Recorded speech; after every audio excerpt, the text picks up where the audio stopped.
দর্শক দেখানোর চেষ্টা করতেছি যে ভাঙ্গা উপজেলার চিত্র। দর্শক দেখানোর চেষ্টা করতেছি ভাঙ্গার উপজেলার চিত্র। এটা ফরিদপুরের ভাঙ্গা উপজেলা। এই ভাঙ্গা উপজেলার চিত্রটা দেখানোর চেষ্টা করতেছি। এখানকার যে পরিস্থিতি, আসলে প্রতিটা রুমের মধ্যে যেসব আসবাবপত্র ছিল, এটা হচ্ছে হলরুম উপজেলার। এই হলরুমটা ভেঙে একদম তছনছ করে দিয়েছেন এবং জনতা, এই কথাটা আমরা কিন্তু সবাই জানি যে এর জন্য নির্বাচন কমিশনকে সবাই দায়ী করতেছে। নির্বাচন কমিশনের একটা কথার কারণে আজকের এই অবস্থা এখানকার জনগণের মুখে হচ্ছে।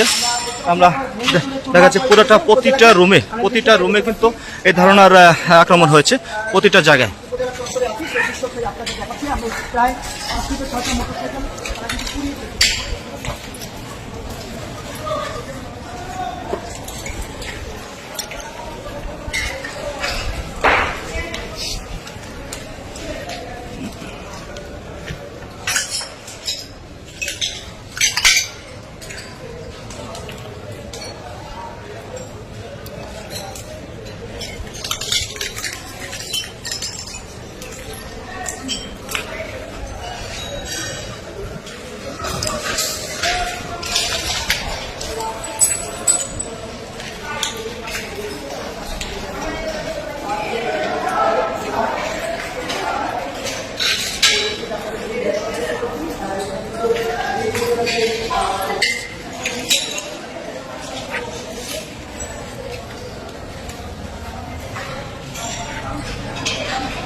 হ্যাঁ, ভালো আছেন?